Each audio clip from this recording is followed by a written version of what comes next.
from the studios of AM 950 KTNF, the progressive voice of Minnesota, and airing on WCPT 820, Chicago's Progressive Talk. Welcome to the Gailey Show, the only daily LGBTQ radio news and talk show in the United States. I'm your host, John Parker. My executive producer, Jim Pounds, is here with me in the studio today. It is Friday, and we end our weeks talking about culture and entertainment because LGBTQ artists, writers, filmmakers, and theater makers and authors are one of the most censored groups in America today. So every week we want to lift up their work for you to read, watch, and attend. What is on the show today? Speaking of censored, it's Banned Book Week, and YA author Rex Ogle is here to discuss. Plus, he has a new trade paperback of Peacemaker Presents the Vigilante and Eagly double feature. It comes out next month. If you're curious about that title, we're going to talk all about it.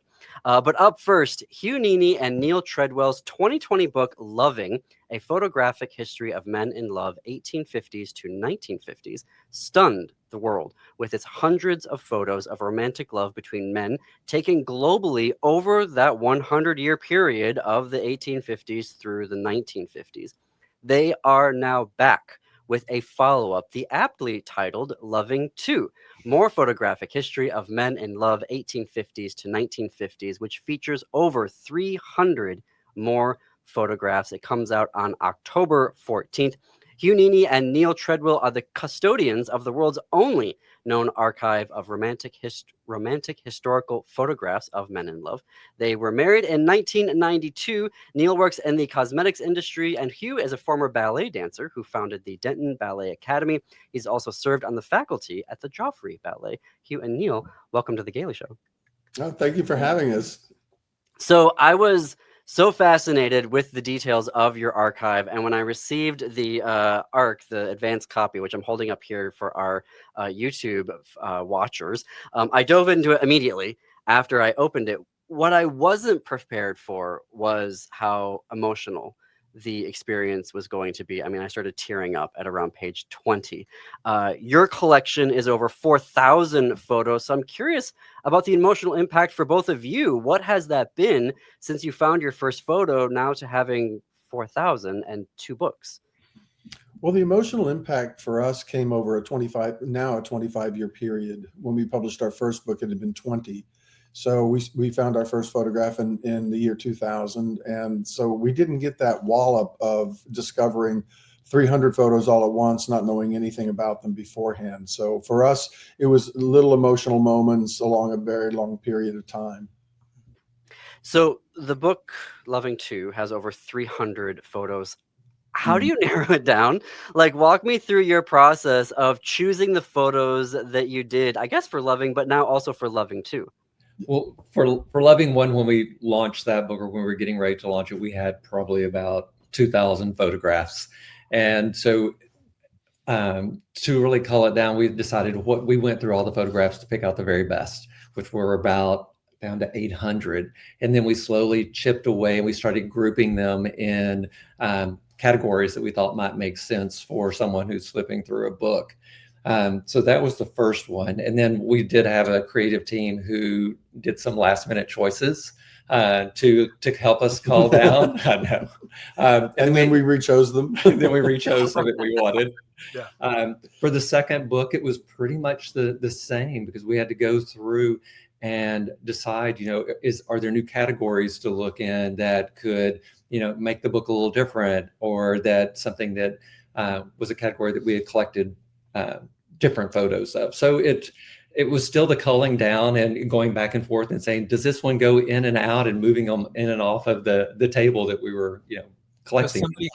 Does somebody have veto power between the two of you? In other words, No, we're pretty much on track with each other. Yeah, and there, there's a couple photographs in there that I loved, and he was pretty lukewarm about, and vice versa. So yeah, it's very egalitarian over here. Congratulations.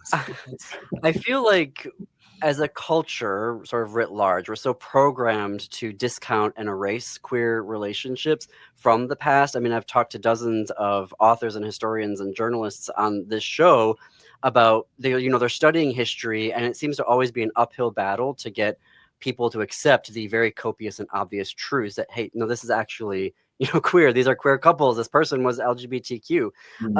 What has been your experience as you're collecting these photos? I imagine there have been folks that have been like, they're not gay, they're just roommates. How do you, when you're looking at a photo, to go, yes, no, this is an example of romantic love from the 1870s, from the 1920s, etc.? Well, we didn't go into it in the preface of our second book, but in the preface of our first book, we lay out how we don't describe the couples as gay. Personally, we think they are. Interesting. What we describe them as is two people who are in love with each other. And the photos very clearly to us portray the romance and the love between them. And we find that that portrayal is often found in the look in the eyes between the two of them. It's just, we call it in our first preface in the first book, we call it the look that two people have when they fall in love with each other. It's not something that you can manufacture if you're not feeling it, and it's not something you can hide if you are. And so that's our guiding principle for collecting the photographs we collect. Now, what the personal, intimate lives of these couples was like, we can imagine, and we do, but we don't take the step of labeling them as gay or homosexual, with the exception of on page 110 of the first book, that those two soldiers from World War II did identify as gay. Wow. Important clarification. Thank Wow. you for telling me. It's an important distinction. Sure. Very. And in book 2, we do have some versos that share some writing that obviously states that they were gay or homosexual as well. So there's that. Well, on the cover, again, for folks who are on YouTube, there's two men here, and they said they're holding up a sign, not married, but willing to be. And it's, we got some controversy on that, but for the YouTube viewers, if you show the back of it, we have 5 photos of this couple. And on the back of the photo is a second photo of them, and they're gazing into each other's eyes. For those who are just listening, they're holding an umbrella and their fingers are overlapping and touching each other in a very sensual or just sweet touch. So the 5 photos tell the story. We're talking with Hugh Nini and Neil Treadwell about their new book, Loving 2, More Photographic History of Men in Love, 1850s to the 1950s. It comes out October 14th. Speaking of preface, so in the preface to Loving 2, you recount a story where when you were promoting the first book and you were giving a presentation, and an individual stood up during it and asked you, do you two not realize what you've done? And it's a huge question. Can you share your response to that now that you wrote in the foreword, and how you were creating the second book?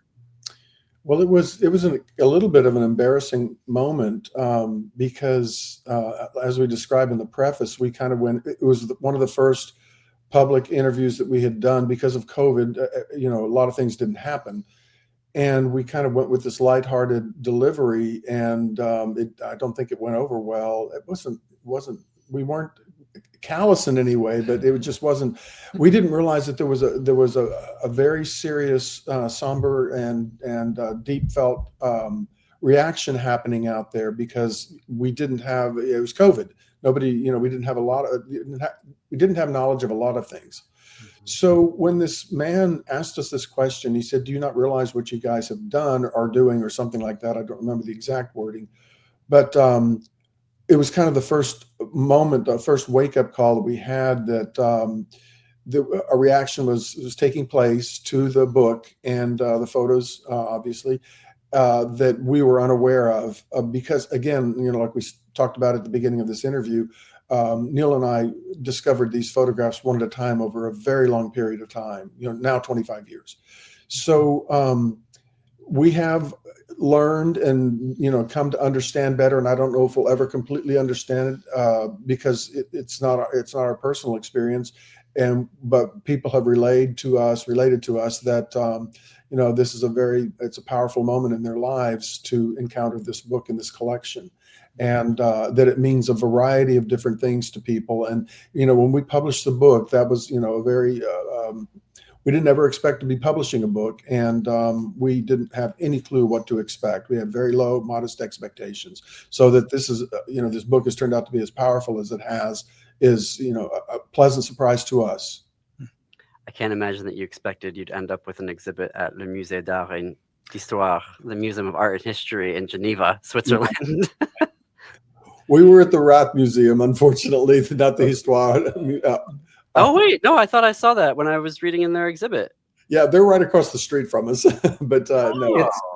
It's where it used to be, and then they built a new building, but the new building was built in like 1890s or something like that, which is No, but it's a very prominent museum. It's just a different building than the one in Geneva that you're describing. It's Musée Rath, R-A-T-H. And they did, the whole museum was dedicated to the collection. It was unbelievable. It was the most successful exhibition they had ever had. And that museum has been around for 150 years or something crazy like that. Wow. So, yeah, it was quite something. And it was really quickly. It was during Gay Pride, and Gay Pride Week, the parade ended when we launched the exhibition. Ended right in front of the museum that is across from the park. So the cover of the book was hanging off the side of the museum. That was probably about 10 by 20 feet. And so these two guys on the cover were watching the end of the parade. Everyone turns around and they saw these two guys looking back at them from like the 1900s. So it was very touching. Wow. That is amazing. We are talking to the authors Hugh Nini and Neil Treadwell about their new book, Loving to More Photographic History of Men in Love, 1850s to 1950s. We have a link in our show notes and on our website, and we'll have one as well on our Blue Sky for how you can get your own copy. We have to fit in a break here. We're going to have more with Hugh and Neil when we come back. Before we do, I want to share about our travel partner, Travel Marquette. And the reason why is that Marquette, Michigan has become a very special place for me. For the past 10 years, I've been going to Marquette at least once a year, typically 2 times a year. And this fall, you should head to the Fresh Coast of the Upper Peninsula, see the fall colors, and check out the local breweries and restaurants. I will be there next week, which is the same weekend as the Fresh Coast Film Festival, which is the 16th through the 19th. There is still time to head up for this weekend, and you can join the Upper Peninsula Rainbow Pride for their Fall Colors Pride hike on October 12th. Yes, I'm angry that I'm going to miss that, but I'm really grateful to be in partnership with Travel Marquette because the world sucks right now, and it's been so lovely to get in the car and drive up to a place where I can be myself, relax, eat good food, buy what some people say is too many books, but get back to nature to refill my cup. If that is something you would like to do, you can go to travelmarquette.com to start your adventure. That is travelmarquette.com. You're listening to The Gailey Show. We'll be right back.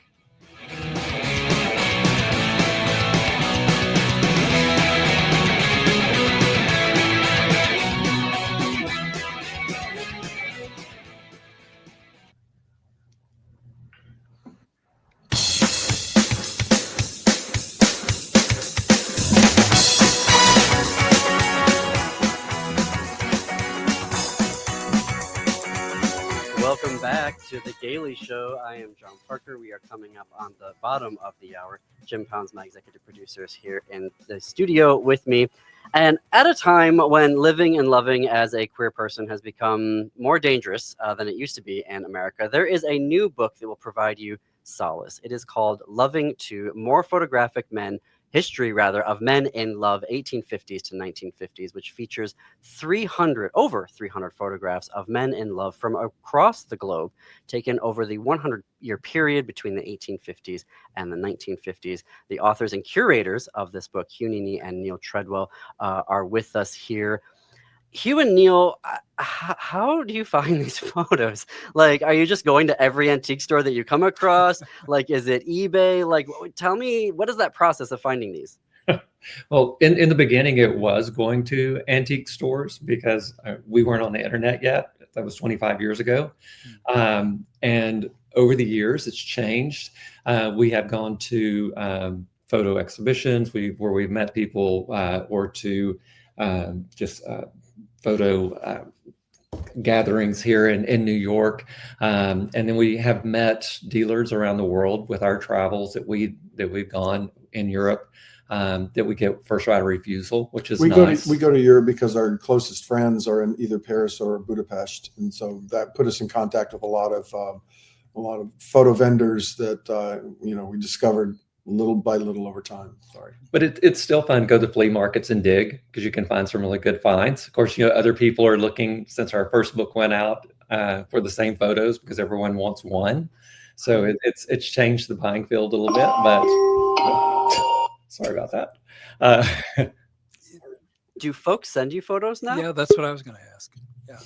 A little bit. There's nothing that we could use. Yes, sometimes they do. It's not been a lot, but most people reach out to us and have photo they want to sell, and yeah, we do that. Yeah, which is great. You know, it's less legwork for us, and yeah. So I'd like to take a minute to talk about creating and maintaining an archive. So like briefly on my personal story, I founded the Queer Armenian Library, which is the first digital library of books by and for queer Armenians. And it started in a manner similar to yours, where I was just like, I want to find something that represents queer and Armenians. And then after like 4 years of searching, I thought, I might have the best collection of books and no one should have to do this. So let's, create a website and a digital library. And then it sort of took a life on its own. And now there's like physical copies in Yerevan and at Oxford University. And can you talk to me about that transition from this is a personal interest to, oh, we've got a archive now and there's a responsibility and how we're like maintaining that and giving it back to the world? Oh, a quick story. We were headed out to Europe on vacation, and it was the day before we were to leave. I think the conversation about a book had started already, and we had talked to some publishers. And for the first time, we saw our collection in a very different light. And I got on the phone and found somebody in Manhattan that had a big enough safe that could be delivered the following day before we took off on our flight, and threw everything into a safe, a fireproof safe, which is where they are today. So our perspective on our collection has definitely changed over the years. It was an unconscious habit or a hobby at first, and then it turned into a collecting process, and then it turned into, oh my gosh, we thought when we published the first book we would find out about other collections like ours. There have been nobody stepped forward and said we've got the same collection. So apparently we have the only one, and we are, as you said, custodians, and that's anyway. We're still in search of the right place for the photos to be safer than they are even now. Is there like a special preservation? Like I know with newspapers, there's a special way to like store those. Is there a preservation process for photos, particularly from the 1800s? There is. We're hoping we're doing it correctly. We have someone who's helping somewhat, who is our color separator scanner that's helped with the books, so that we do have a very good record of everything we have in case something ever did happen to it. But preserving it ourselves, we have them in acid-free sleeves, and they're stored a lot better than the way that they were prior. We'll just say that. Yeah. We're talking with Hugh Nini and Neil Treadwell about their new book, Loving Two, More Photographic History of Men in Love, 1850s to 1950s. It comes out October 14th. I noticed getting about halfway through the book, your archive and the books also demonstrate racial and class differences. Like enslaved Black people were not allowed cameras in the 1850s. And for a long time, cameras were very expensive and cameras were not available universally around the globe. So there are, and also I was like, oh, there must be questions of, for couples who may have been like, do I even keep photographic evidence depending on, my home life or, wherever I happen to be in terms of my career. Your collection surfaces so many additional layers of history. True. And you mentioned the photographs of African-American couples or Black couples. I don't know what the proper terminology is. But there just are very, very few out there for a variety of reasons, all pertaining to the time period between the 1850s and 1950s that is our collection. The 1850s was established because that's more or less the beginning of photography. The 1950s we established, and we didn't even look at it as a century. It was just a picture taken in the 1960s is very different from one taken in the 1950s. And so that's why we put a ceiling on it. But within that time period, we have come across so few photographs of Black African-American couples that in the book we managed to 2 or 3 or 4 per volume had enough clarity and to be included and enlarged considerably in the book. That was all. And those parameters also edge out the vast majority of our other photographs as well. Excuse me.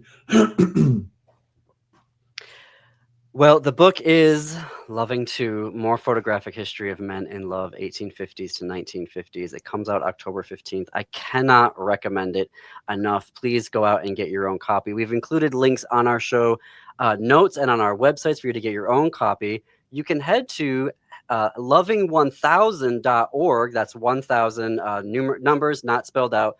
And there you can order signed copies as well as learn more about the book. Hugh and Neil, this has been such a treat. Thank you for joining us today. Thank you so much for having us. Thanks, John, Jim. Really appreciate it.